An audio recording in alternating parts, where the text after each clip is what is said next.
علی من كنت مولا فهذا علی المولا من كنت مولا فهذا علی المولا حیدریم کلندرم مستم بندائے مرتضی علی ہستم علی ہستم ہستم علی ہستم علی علی علی علی علی ہستم ہستم علی ہستم علی علی علی علی بادشاہی ہے علی کی بادشاہی ہے مصطفیٰ نے یہ خبر سب کو سنائی اعوذ باللہ من ہے الشیطان الرجیم بسم اللہ الرحمن الرحیم پناہ مانگتا ہوں اللہ کی شیطانت سے۔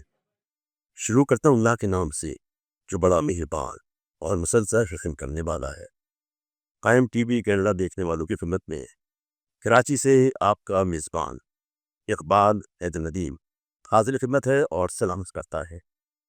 پاک و ذات جو بے طرح عطا کرتا ہے، جو بے حساب کھتا ہے، جس کی عطا کو کوئی روک سکتا نہیں، جس کے فیصلے کو کوئی ٹوک سکتا نہیں۔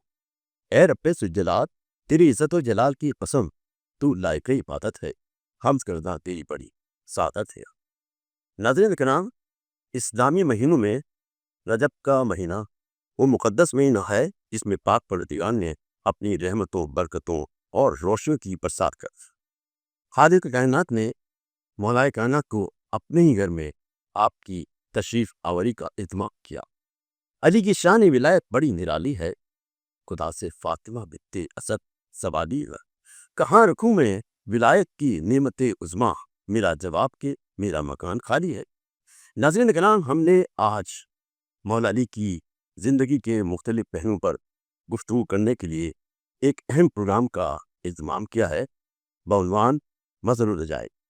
اس سلسلے میں آپ اس کے کئی پروگرام سماعت فرمائیں گے، ملاحظہ فرمائیں گے، جن میں علی کی نظر میں موت، ان کا فلسفہ کیا ہے موت کا، دوسرے علی کا طرز حکمرانی ہے۔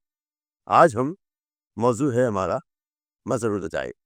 اس وقت ہمارے درمیان ملکی ممتاز علمی، ادبی، مذہبی شخصیت، ممتاز خطیب اہل بیت اور محقق جناب علامہ سید سجاد شبیر صاحب تشریف فرما ہے۔ آئیے ان سے اس سلسلے میں کچھ بات چیت کرتے ہیں۔ اللہ صاحب بہت شکریہ، آپ ہمیں بزمی تشریف لائے، ہم آپ کو بزمن میں خوش آمدید کہتے ہیں۔ بہت شکریہ۔ علامہ صاحب، مولا علی کو مظہر العجائب کہتے ہیں، اور کیا ہم کسی اور بھی امام کو اس طرح کہہ سکتے ہیں، اور اس کو کیوں کہتے ہیں؟ اعوذ باللہ من الشیطان الرجیم، بسم اللہ الرحمن الرحیم۔ قائم ٹی وی کا شکر گزار ہوں، آپ کا شکر گزار ہوں۔ بہت ہی یونیک موضوع پہ جو ہے آپ نے چنا ہے اس موضوع کو، مظہر العجائب۔ پہلے دیکھنا ہوگا کہ یہ مظہر العجائب ہے کیا، اور کیوں مولائے کائنات کو مظہر العجائب کہا گیا۔ اچھا، یہ لقب مظہر العجائب کیا کسی دنیا والے نے دیا یا کہیں سے مولا کو یہ لقب ملا؟ یہ ابو طالب کے بیٹے کو جو شرف حاصل ہوا، کسی کو نہیں ہوا، کہ یہ مظہر العجائب کا لقب جبرائیل اللہ کی طرف سے لے کے آئے۔ یعنی مظہر العجائب وہ جو عجائب، جو عاجز کر دے انسان کو۔ یعنی جس طریقے سے آپ نے ابھی مظہر العجائب کی بات کی، مولا کو مظہر خدا بھی کہا جاتا ہے۔ یعنی مظہر خدا سے مراد کیا ہے کہ وہ چیزیں جو وحدانیت کی ہیں بے اذن اللہ دنیا پہ آشکار کر سکے۔ یعنی مظہر العجائب کی معنی وہ ہے کہ جو انسان کو عاجز کر دے، جو انسان کے عقل میں نہ آئے۔ یعنی مولائے کائنات کے وہ کام جو ماورائے عقل ہوں، مطلب انسان کو شعور، ہاں، شعور اور آگہی نہ ہو، ٹھیک ہے نا، عرفان نہ ہو۔ یہی جملے جو مولائے کائنات نے فرمائے کہ میری 2 حسرتیں دنیا میں پوری نہیں ہوئی، جتنا میں علم رکھتا تھا اتنا کسی نے پوچھا نہیں۔ یعنی اندازہ لگائیں کہ دوسرا جتنا میں سخی تھا اتنا کسی نے مانگا نہیں۔ اب یہ مظہر العجائب آپ نے کہا کسی امام کو جیسے باب الحوائج ہیں، ٹھیک ہے نا، اسی طریقے سے مولا کو مظہر العجائب کیوں کہا؟ یہ کمال جو مولا کائنات نے، ہمارے 12 ائمہ سبھی محمد ہیں، ٹھیک ہے نا، کلنا محمد، مگر مولا کائنات نے وہ کام کیے جو یا جناب حضرت عیسیٰ علیہ السلام نے کیے تھے یا ابو طالب کے بیٹے نے کیا۔ یہ کمال تھا مولا کا کہ دیکھیں نا کہ جناب عیسیٰ مردوں کو زندہ کرتے تھے اور وہی مولا کائنات باذن اللہ کہہ کے مردے کو ٹھوکر مارے تو مردہ اٹھ کے بیٹھ جائے۔ کسی زندہ کی نماز صرف زندہ نہیں کیا، اگر کسی زندہ کی نماز جنازہ پڑھی تو وہ مر گیا۔ تو اب یہ ماورائے عقل ہے کہ نہیں؟ ٹھیک ہے نا، اب یہی بات کہ یہ یعنی اہل سنت کی کتابوں میں ہے کہ مولا کائنات نے 2 انگلیوں میں باب خیبر کو اٹھایا تھا، جو 5 انگلیاں اٹھتیں تو عرش و فرش ہل جاتے، غنیمت جانی ہے 2 انگلیوں میں باب خیبر تھا۔ اب یہ ماورائے عقل ہے کہ نہیں؟ تو اب مظہر العجائب وہ جس کو اہل سنت کے عالم سائم چشتی علیہ رحمہ نے لکھا کہ 39 دن کے بعد رسول اللہ نے صبح کی نماز کے بعد دعا کی کہ پروردگار خیبر کو فتح اور نصرت عطا فرما، خیبر کے دروازے کے۔ تو کہا کہ بس یہ دعا تمام ہی ہوئی تھی، انہی کے جملے میں بیان کر رہا ہوں، یہ دعا تمام ہی ہوئی تھی کہ جبرائیل ناد علی لے کے نازل ہوئے، کہا اے رسول پکارو علی کو جو مظہر العجائب ہے، ٹھیک ہے نا، جو مظہر العجائب ہے، اور ذرا پکارو تو تم اس کو مددگار پاؤ گے۔ انڈیا کی شاعر ہے نیہ سسری صاحب جی، انہوں نے کہا ہے اس دن بھی بہادر کا حشم مانگ رہے تھے، جاہل بھی معلم سے قلم مانگ رہے تھے، معلوم نہیں تھا جنہیں املا بھی علم کا، وہ لوگ بھی خیبر قلم مانگ رہے تھے۔ اب یعنی آپ پوری وہ دیکھیں کہ جبرائیل لے کے نازل ہوئے اور کہہ رہے ہیں کہ علی مظہر العجائب ہیں، ان کو پکارو تو، کیونکہ وہ ہر طرح کا اس میں اس کا مقصد کیا تھا کہ یہ علی مولا کائنات کو مظہر العجائب اللہ نے منتخب کیا۔ اور پھر وہ خیبر کا واقعہ، اس میں تفصیل میں نہیں جانا، وہ سب کو ہی پتہ ہے کہ کس طریقے سے سرکار نے فرمایا کہ کل علم اس کو دوں گا جو مرد ہوگا، جو کرار ہوگا، غیر فرار ہوگا، اس پہ ہی دنیا غور کر لے۔ تو اب مولا کائنات کی زندگی کے جو پہلو ہیں اس میں جہاں آپ کی شجاعت ہم دیکھتے ہیں، وہاں جو ماورائے عقل ہے کہ ذوالفقار مولا کائنات سے گفتگو کرتی تھی، ٹھیک ہے نا، یہ بتاتی تھی، یعنی 7 نسلوں کا پتہ دیتی تھی ذوالفقار، تو جس کی تلوار کو اتنی معرفت ہو، اس کے وجود کو کتنی معرفت ہو۔ اور صرف یہی نہیں، جہاں مظہر العجائب کی بات آئی تو جب مولا کائنات ذوالفقار کو گھر میں رکھ دیتے تھے تو وہ صبح سے لے کے رات تک کی داستان جناب سیدہ سلام اللہ علیہ کو ذوالفقار سناتی تھی کہ آج یوں چلی آج میں یوں چلی، آج مولا نے مجھے یہاں استعمال کیا۔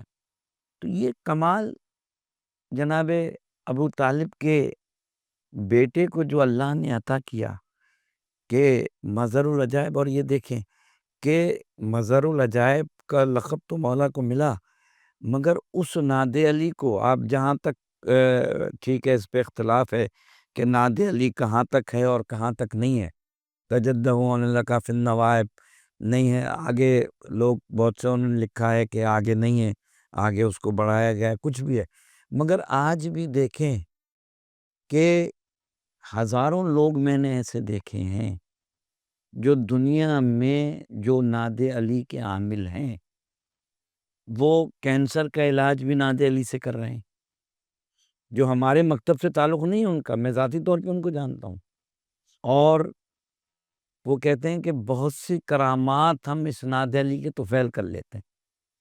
تو یعنی عام گناہ گار انسان اگر ناد علی کا عامل ہو جائے اور مظہر العجائب کے دروازے پہ آ جائے تو وہ عامل بن کے عارف بن جاتا ہے، تو اب اس وقت مظہر العجائب کے ارد گرد اگر قمبر ہوں، اگر سلمان ہوں، تو ان کا رتبہ کیا ہوگا؟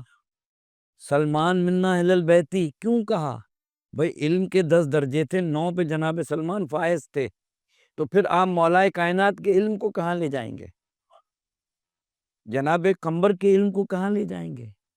اور جو ان کے گھر میں تھے جناب فضہ کے علم کو کہاں لے جائیں گے؟ تو یہ خاصہ تھا صرف مولا علی کا، جن کو اللہ کی طرف سے مظہر العجائب بنا کے بھیجا گیا۔ ربیلا فضا بی فضا نے مولا علی سے کہا کہ دیکھیے مولا میں نے چاندی بنائی ہے۔ نے کہا اچھا، اگر تم اس میں فلاں چیز ملا لیتی تو یہ سونا بن جاتی ہے۔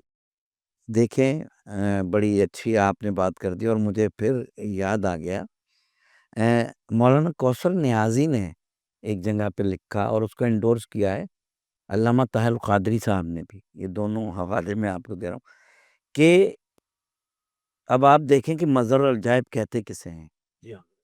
ایک یعنی آئے قمبر اور جناب بی بی فضہ سے کہا کہ مولا علی کہاں ہیں؟ کہا وہ تو عرش پہ گئے ہیں، ابھی ہے نا ماورائے عقل۔ وہ جناب قمبر کہہ رہے ہیں ابھی تو مسجد میں تھے، ایک لمحہ ہوا کہ گھر آئے، یہ عرش پہ کیسے چلے گئے؟ یعنی یہ نا یقین آنے والی، یعنی وہ مظہر العجائب اسے کہتے ہیں کہ جہاں آپ کی عقل میں وہ بات نہ آئے، ماورائے عقل ہو، آپ کہیں کہ یہ کیسے ہو گیا۔ بعض دفعہ کوئی چیز ایسی ہوتی ہے نا کہ آپ ایک دم کہہ پڑتے ہیں کہ بھئی یہ کیسے ہو گیا، کیسے ممکن ہے؟ ہو ہی نہیں سکتا یہ تو۔ یعنی ناممکن کو جو ممکن بنائے اسے مظہر العجائب کہتے ہیں۔ کہا کہ ابھی تو مولا مسجد میں تھے، اتنے میں مولا کائنات سامنے سے آتے نظر آئے، تو جناب قمبر نے کہا کہ مولا جناب فضہ تو مسئلہ امامت میں بھی دخل دینے لگی۔ کہا کیا ہوا قمبر؟ کا آپ ابھی مسجد میں تھے میرے ساتھ؟ کہا ہاں میں تھا۔ کہا میں آیا ہوں تو جناب فضہ کہہ رہی ہیں کہ آپ عرش پہ گئے ہوئے۔ مولا مسکرائے، کہا میرے قریب آؤ۔ اب جو اعجاز امامت کا ہاتھ رکھا سبحان اللہ۔ تو ڈاکٹر علامہ طاہر قادری صاحب فرماتے ہیں کہ اب جو ہاتھ رکھا، کہا کہ قمبر کیا دیکھ رہے ہو؟ کہا مولا یہ کون سی جگہ ہے؟ کہا یہ پہلا عرش ہے۔ کہا یہ اب کیا ہے؟ کہا یہ دوسرا۔ اب کیا ہے؟ کہا یہ تیسرا۔ جیسے ہی مولا کائنات نے کہا یہ کیا ہے؟ کہا مولا نہیں سمجھ میں آ رہا۔ چوتھے عرش پر۔ ہاں، کہا نہیں سمجھ میں آ رہا۔ کہا قمبر یہ چوتھا عرش ہے۔ کہا مولا بس یہیں رک جائیے، مولا میں برداشت نہیں کر سکتا۔ یعنی وہ مظہر العجائب جو عرش کا، یعنی آپ نے یہ تو عرف عام میں ہمارے ناظرین نے، قائم ٹی وی دیکھنے والوں نے سنا ہوگا کہ جب پیر میں تیر لگا تو کیا کہا کہ جب علی نماز میں ہو تو نکال لینا۔ کیوں؟ یہاں تک تو سب بیان کرتے ہیں، علامہ حلمینی نے لکھا اس لیے کہا کہ فرمایا کہ جب علی نماز میں ہوتے ہیں تو جسم زمین پہ ہوتا ہے، روح عرش پہ ہوتی ہے، تو جس کی عبادت کا معیار یہ ہو اسے دنیا میں مظہر العجائب کہتے ہیں، کہ جو عجائبات کا خزانہ ہو۔ مولا علی کے بارے میں مشہور ہے کہ آپ دن میں 1000 رکعت نماز پڑھا کرتے تھے۔ جی، اب لوگ سوچتے ہیں کس طرح پڑھتے ہوئے، کیسے؟ آپ اس پہ کچھ روشنی ڈالیں۔ دیکھیں وہ پہلے یہ سمجھنا ہوگا کہ جسے اللہ منتخب کر کے بھیجتا ہے، جو جسے اللہ چن کے بھیجتا ہے، دنیا کے بنائے ہوئے میں اور اللہ کے بنائے ہوئے میں ایک فرق اگر دنیا سمجھ لیتی تو آج حضرت علی کی زندگی جو ہے وہ دنیا کو سمجھ میں آ جاتی۔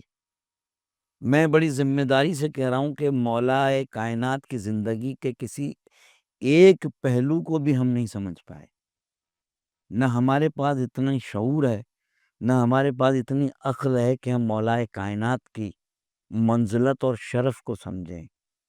مولا کائنات دن میں 1000 رکعت نماز پڑھتے تھے، تو مولا کائنات کی زندگی کی عبادت جو آپ دیکھیں گے، اور عبادت کے لیے جو ہے وہ آپ کی عبادت کا محور الگ ہے، مولا کائنات کی عبادت کا محور الگ ہے۔ مولا کائنات کی عبادت کی عرفانیت الگ ہے، انسان کی عبادت کی عرفانیت الگ ہے۔ دیکھیں نا، میں یہاں ایک چھوٹی سی مثال دے دوں۔ مولا نے فرمایا کہ سورہ حمد میں اتنی تاثیر ہے کہ اگر مردے پہ پڑھ دی جائے تو وہ اٹھ کے بیٹھ جائے۔ تو کیا ہر انسان اگر سورہ حمد پڑھے تو مردہ اٹھ کے بیٹھ جائے گا؟ نہیں بیٹھے گا نا۔ اس کا مقصد کیا ہے کہ جس کے پاس عرفانیت ہوگی، جس کے پاس معرفت ہوگی، جس کے پاس یقین ہوگا، بالکل ٹھیک ہے نا۔ تو ہم تو ابھی تک جناب سلمان کی عبادت کو نہیں سمجھ سکے، ہم تو جناب فضہ کی عبادت اور ریاضت کو نہیں سمجھ سکے، ہم تو جناب مالکی اشتر کی زندگی کو نہیں سمجھ سکے، ہم تو جناب بہلول دریا سے پانی نکال رہے تھے۔ کسی نے کہا بہلول یہ کیا کر رہے ہو؟ کہا دریا سے پانی نکال رہا ہوں۔ کہا یہ جتنا تم نکالو گے اس سے کم تو ہوگا نہیں۔ کہا دنیا کو تو یہی تو سمجھانا ہے کہ مولا کائنات کے اتنے فضائل ہیں اس دریا کی مانند کہ جتنا نکالو گے سمجھ میں نہیں آئیں گے۔ آپ یہ دیکھیں کہ آج پوری دنیا مولا کائنات کی زندگی پہ ریسرچ کر رہی ہے، مگر ابھی تک ان کو مولا کائنات کی شخصیت کے پہلو سمجھ میں نہیں آ رہی ہے۔ یعنی یہ ایک ہی جملہ ناد علی مظہر العجائب، یہ عجائبات جو مولا نے دکھائے، جو مظہر دکھائے اس کے دنیا میں، دنیا حیران رہ گئی کہ یہیں کہ جو بچہ گہوارے میں یہ کہہ رہا ہے، یعنی تین ہی بچے گہوارے میں بولے ہیں، یا جناب یوسف بولے، یا جناب عیسیٰ بولے، یا مولا کائنات بولے۔ ایک نے نبوت کے دامن کو پاک کیا قیامت تک کہ نبیوں کی مائیں پاک و پاکیزہ ہوتی ہیں، اور مولا کائنات بولے۔ ایک تو قرآن سنا رہے ہیں، قرآن نازل ہوا ہے 10 سال کے بعد، یہ سب کا فیصلہ ہے، کوئی اختلاف نہیں اس پہ، اور مولا کائنات جو ہے وہ کہہ رہے ہیں کہ قرآن سناؤ۔ دو پہلو تھے، ایک تو یہ بتانا تھا کہ جس کا بیٹا آغوش رسالت میں قرآن سنائے اس کے باپ کی قرآن فہمی کیا ہوگی، اور ایک دنیا کو یہ بتا رہے تھے کہ اماموں کی مائیں پاک و پاکیزہ ہوتی ہیں، جن کے بچے قرآن آغوش رسالت میں قرآن سنائیں، توریت سنائیں۔ اس سے بڑی مظہر العجائب کی کیا مثال ہوگی کہ مولا کائنات آغوش رسالت میں کہہ رہے ہیں توریت سناؤ، انجیل سناؤ، زبور سناؤ، قرآن سناؤ، قرآن نازل بھی نہیں ہوا۔ اس سے بڑا مظہر العجائب، یعنی عقل کو جہاں عقل میں نہ سمائے یہ بات۔ آج اگر آپ سے کوئی کہہ دے کہ وہ بچہ جو ہے گہوارے میں آتے ہی بولا، یا کوئی مردہ زندہ ہو کے بیٹھ گیا، تو یہ کیا ہماری عقل میں آئے گی بات؟ مگر یہ خاصہ تھا ابو طالب کے بیٹے کا، جنہوں نے خیبر میں یہ ناد علی نازل ہوئی اور مولا کائنات نے خیبر کو فتح کر کے دنیا کو یہ بتایا کہ مظہر العجائب اسے کہتے ہیں جو اللہ کے کمالات کا مظہر ہو۔ یعنی علی کی پوری زندگی اطاعت خداوندی کا نام ہے، اور اسی اطاعت خداوندی میں جو امام، دیکھیں امام کا کام صرف معجزے دکھانا نہیں ہے، نبی کا کام بھی صرف معجزے جب ضرورت پڑے گی تو معجزے دکھائیں گے، جب ضرورت پڑے گی تو چاند کو 2 ٹکڑے کریں گے، جب ضرورت پڑے گی تو کنکریاں ہاتھوں میں بولیں گی، کیا بات ہے، جب ضرورت پڑے گی تو مردے کو زندہ کریں گے، جب ضرورت پڑے گی تو آغوش رسالت میں گفتگو کریں گے، ٹھیک ہے نا۔ تو مولا کائنات کی زندگی کے اتنے پہلو ہیں کہ صرف اگر پوری دنیا جمع ہو کے، یہ خاص طور پہ قائم ٹی وی کے لیے جملے کہہ رہا ہوں کہ ساری دنیا کے سارے محققین بیٹھ کے بھی اس شے کا مشاہدہ کریں کہ مولا کائنات کو اللہ نے مظہر العجائب کا خطاب کیوں دیا، تو اتنے معجزات ہیں اس مظہر العجائب میں جو انسان کو عاجز کر دیتے ہیں، جو انسان کو ماورائے عقل ہوتے ہیں۔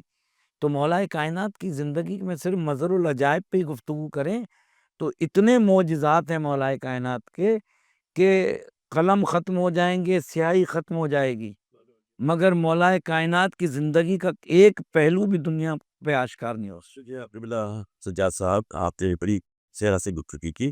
ناظرین کرام، آج ہم نے اپنے پروگرام مظہر العجائب پہ گفتگو ہوئی۔ ہمارے ساتھ تشریف فرما تھے اس ملک کے ممتاز خطیب، محقق، دانشور علامہ سید سجاد شبیر رفیع صاحب۔ ہم آپ کے انتہائی ممنون متشکر ہیں کہ آپ نے ہمیں وقت دیا۔ دنیا کی سب سے تیز رفتار شے دعا ہے، جو ہمارے دل سے نکل کر زبان تک پہنچنے سے پہلے خدا کے پاس پہنچ جاتی ہے۔ دعا مومن کا ہتھیار ہے، اسے استعمال کرنا چاہیے۔ اس دعا کے ساتھ اقبال حیدر ندیم آپ سے اجازت چاہتا ہے۔ یا رب، ہر ایک کو یہ سعادت نصیب ہو، یسرب کی کربلا کی زیادہ نصیب ہو۔ اللہ من كنت مولا فهذا علي المولى